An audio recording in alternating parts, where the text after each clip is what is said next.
Hey, hi. Welcome to Someone Else's Movie, the original podcast where an actor, writer, director, or nebulous industry figure gives a little love to a movie they didn't make. I'm Norm Wilner, senior film writer for Now Magazine, and this is the other thing I do. It's time for another Friday bonus episode, and my guest is zooming in all the way from New Zealand.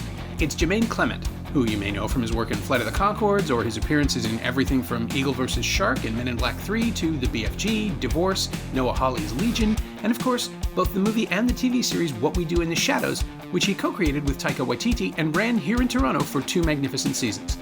You can now see him opposite Gillian Jacobs in I Used to Go Here, a sort of arrested coming-of-age comedy from writer-director Chris Ray that's now available on digital and on demand. Jemaine picked RoboCop, Paul Verhoeven's dystopian vision of the future of law enforcement, which landed on the theatrical landscape of 1987 like a hand grenade built on satire and spectacle. Peter Weller plays Murphy, a lawman in near-future Detroit who becomes the unlucky subject for a corporate project to create the perfect police officer, and then devotes himself to finding the scumbags who murdered him. We didn't have a lot of time to talk because this was a press day, but I think this was a pretty good conversation and also somehow involves Indiana Jones. This is Someone Else's Movie. The reason I was seeing RoboCop so many times is that we had a pirated copy of it in my house. So it was the easiest movie to watch, but it is also a great movie. Yeah, so how old were you when that happened, when you got hold of it? I'd say 14. So exactly the right age. Yeah, I already had the stickers. You know, I guess they promoted them in video stores, so they had, warning, this house is protected by RoboCop. Sticker that looks like a security sticker and things like that I had on my bedroom window and things like that. So I was excited about the movie, although I couldn't go and watch it in the cinemas. I think I was too young. Yeah, it was a hard R here in Ontario. You had to be 18 to get in, but I was. And I remember watching it with an audience on opening. It must have been the opening weekend. And, 300 people just having their minds blown by... Right. There's a similar feeling with the film that I went to that I did get to go to, that had that feeling, was The Matrix. Like, sure. No one had seen anything like it. And I remember walking out of that movie, and a guy who hadn't seen the movie just came up to me and was like trying to start a fight or something. And in my head, I was going, "Are you crazy? I've just seen The Matrix. I know Kung Fu now from watching The Matrix." Yes.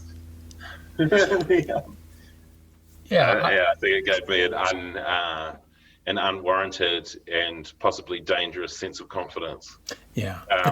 RoboCop had a feeling like that. There's all these things you hadn't seen before, as well as the satire that you weren't expecting, the comedy that you weren't expecting. Not at all. I mean, the poster was very serious. The trailers were very serious. There was no suggestion going in that you were going to see something that wasn't 100% clenched, Schwarzenegger, Stallone, because it was the 80s and that's what they were making.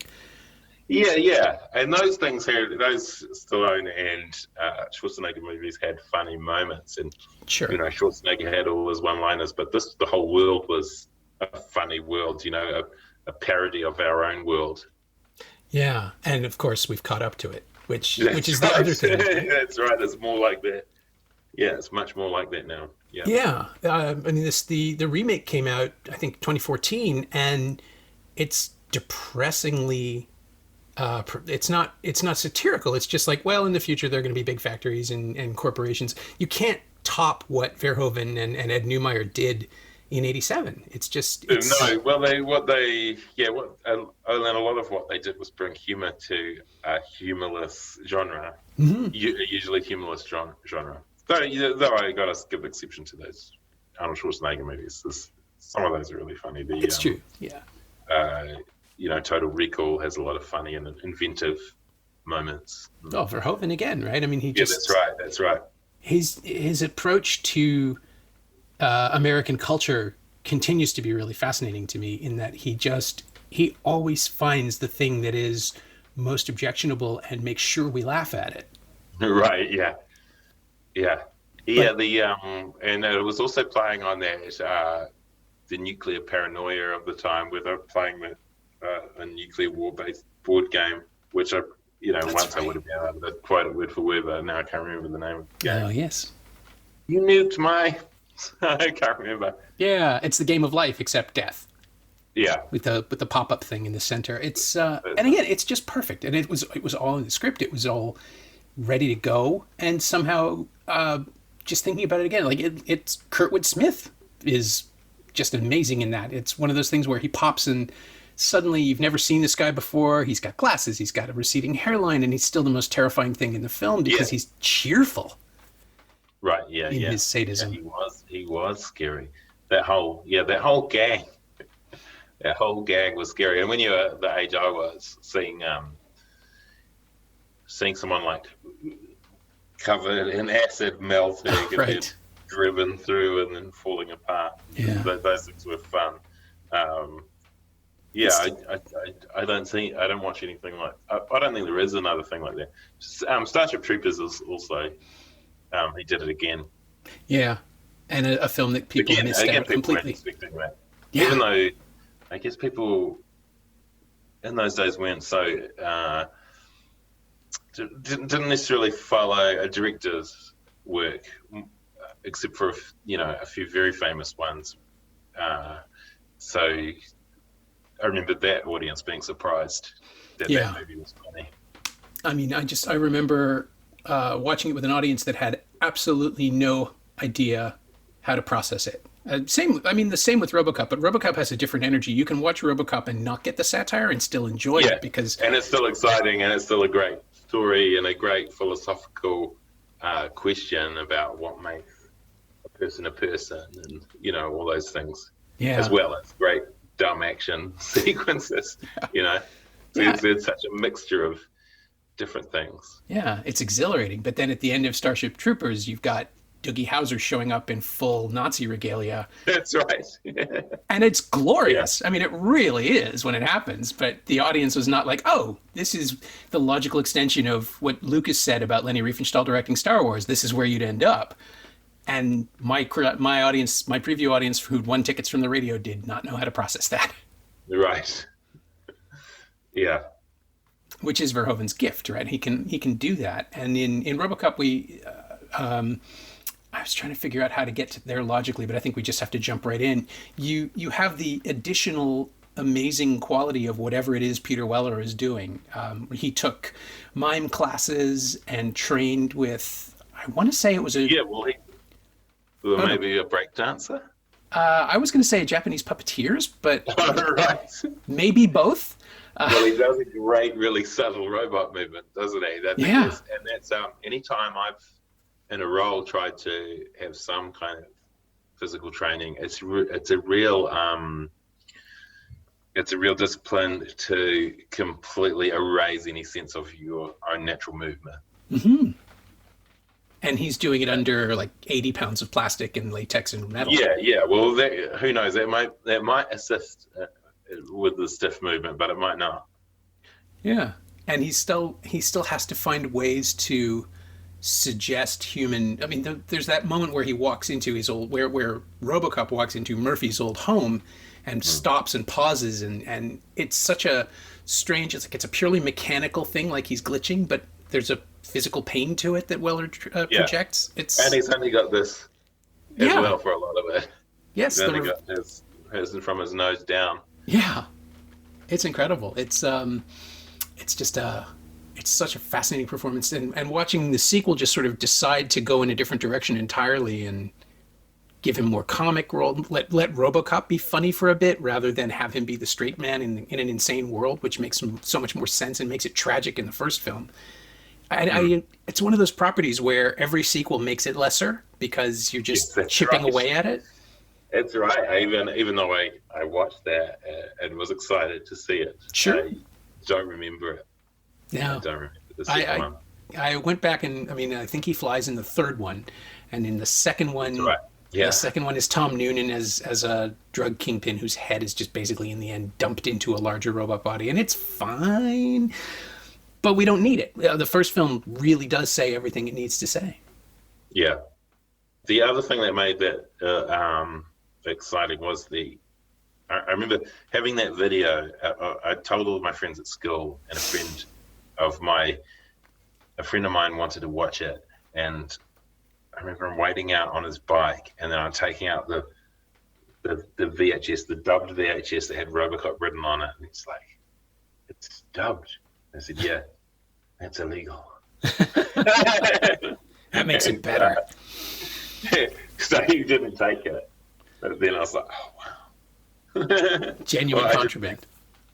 Yeah, that's right. That's wonderful. Was it one of those films in New Zealand that was sort of a legend before it ever got to you? That the reputation preceded it?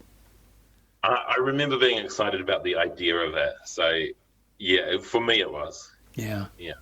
It's, I wonder what it's like for kids now. I mean, just to discover anything with the trailers at your fingertips, the clips are at your fingertips, there's interviews everywhere. Back then, you really had to physically possess something in order to see it. Well, I have an 11-year-old, and he's quite discerning about what he watches, which is good news. He doesn't have to watch. We'd sit in front of the TV for a certain amount of hours. Some things you don't like, you just have to wait for three of them to get to the one you like, and he doesn't have to do that. This generation doesn't have to do that. They can, go towards their interests. Yeah. So what does he like these days? He watches a lot of documentaries. He loves the Studio Ghibli films. His favorite one is Nausicaa, which is quite a strange one. Oh yeah. Yeah, but interesting, full of interesting ideas. Another dystopia. Yeah. Interesting dystopia. I wonder if some part of us isn't preparing for that. I mean, right now everybody's just watching the worst case scenario. Yeah. Oh God, that's a horrible idea. You know what? We watched all of the Indiana Jones movies, and I'd never seen the third one, and that was fantastic. The one with Sean Connery. Yeah. Yeah, that was really good. Holds up well. It was the third one. Yeah, I saw it a couple of years ago. It might be the best one in some ways. Yeah, I think so. Yeah, I was 12 when I saw the first movie in a theater. Again, preview audience. Actually, my first preview audience ever, and nothing like that got you hooked. I have been chasing that high ever since. You want to be the first. Yeah. Oh, it was fantastic. And again, people knew who Harrison Ford was, and we were happy to see an adventure movie. But a film, imagine not knowing anything at all about Indiana Jones or the character or the world he's in, and starting that film. And it's just, now we all just assume. My experience is different because I watched them again as an adult. Right. So the third one has quite a good personal story, and it's one you haven't seen of a son and his father that he can't live up to. Yeah. It's interesting in the backdrop of, an adventure wartime movie. Yeah. Well, we've actually done that film specifically on the podcast with Gracelyn Kung, and it is kind of amazing to realize that the only way you can find as a storyteller to make Indiana Jones vulnerable is to put him in a situation with his dad. Like everything else they've ever thrown at him is not phased him at all. That's right. Yeah. Oh, snakes. Yeah, he doesn't like snakes, but he's got a good reason for that, which we find out in this movie too. That's right, and I thought they built that up quite well too. Yeah, it's just in a fun way. Yeah, it's pleasurable in a way that. Well, I keep trying to find a way to bring it back to RoboCop, but I think those are the most disparate concepts. So Indiana Jones, classical adventure story, and near future, present dystopian robot zombie movie. Yeah. I mean, Spielberg says he's going to make a fifth one. We might as well see where that goes. But I don't want to see Indiana Jones. Like, I don't want to see Harrison Ford walking around in a robot suit. That seems wrong. Yeah. No, I wouldn't suggest they do that. No. Now I'm picturing it, and that's not healthy. But to get back to RoboCop, though, because I know we're going to run out of time any minute, you mentioned the physical thing. Is there anything that It's so different to I Used to Go Here. Yes. It's the polar opposite of that film. I was going to say, the question I always ask at the end of the podcast is if there's anything from the film that you've taken or used, but I am trying for the life of me. The only thing I can think of is that in Community, there was a great joke, one episode where Gillian Jacobs had to say RoboCop like she'd never heard of the movie. And that is it. That is the wall I've hit. So right. That is a connection. it took a while to find it. I got nothing. Is there anything, though, that you've used over your own work that references it or in any way is influenced by it? Well, I make this show in New Zealand, and we had a robot episode, which, like a bunch of old technology, all your old cell phones and stuff forming into a giant robot. Okay. So we did an episode like that. And, yeah, we would talk about RoboCop and Terminator as the two things. Yeah. I guess you can't really get away from them at this point. And I did, the reason I know about how hard it is to perform physically is I did the BFG, which was with Steven Spielberg. Yeah. And we had to train to walk like giants. And because I'm a lumbering guy anyway, that wasn't too hard, but you do, you have to study yourself. And that's a hard thing to watch at any time. You have to be aware of what your body is doing in a way that you never think of. Yeah, and turn yourself off effectively to play the character. Yeah, and that's one thing that's impressive about his performance, as well as conveying emotions when he has so little expression to work with. Yeah. I think it's fantastic, too, that Nancy Allen is so reactive against the facade of Murphy RoboCop, where she's doing the work for us, too. She's showing us her character. The horror of it. Yeah, Lewis is processing it all the time. And in the end, there's like her getting shot in the final confrontation gives us that horrible, beautiful line, like, they'll fix you, they fix everything. It's just... Oh, yeah, that's right. So chilling, and then they didn't buy into it. They didn't do anything with it in the sequel, which was just it felt like such a missed opportunity. I mean, otherwise, where do you go? It's Bride of Frankenstein, but I would watch that. Yeah, RoboCop's plural. Why not? Aliens? That's the other thing I did. I used to... that was one of my impersonations of my teenage years. You have 20 seconds to comply. Man, we didn't even talk about Ed. Ed 209 is such a great idea. A giant angry baby. Yeah. I mean, it's quite cute now because it's stop motion. It must have been one of the last big stop motion special effects. Yeah, it was Phil Tippett, right, who ended up he was sort of the leading force in transitioning to CG with Jurassic Park. Right. He was the one who figured that out. But there is something truly beautiful and lovable about that monster. Like, it's introduced as a full-size replica that murders someone horribly in front of our eyes, and we still like it. I don't know if I liked it, but then you do kind of feel for it when it can't navigate the stairs. Exactly. And it's such a great obstacle. It's this is what it can't do. Yeah. Stairs. That one little moment where it reaches out with its one toe and... That's right. It's like in a cold ocean. Yeah, it's adorable. So, I suppose so. A moment of silence for Ed 209, who never wanted to be born. or only wanted to climb stairs. My thanks to Jemaine Clement, who you can and should see opposite Gillian Jacobs in I Used to Go Here, available on digital and on demand right now. Thanks also to Brianna Hurley. She knows what she did. You can find Jemaine on Twitter at @JemaineClement, all one word, and you can find RoboCop on Blu-ray in a shiny new special edition from Arrow Films. It's also available on Apple TV and Google Play. As always, you can find me on Twitter at Norm Wilner and elsewhere on the internet at nowtoronto.com, where I'm also hosting a bunch of podcasts these days. Go check those out.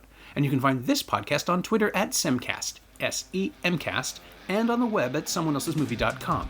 Our theme song is by The Last Year. If you like it, or this show in general, say something. Leave a review on Apple Podcasts or Google Podcasts or wherever you've been enjoying us.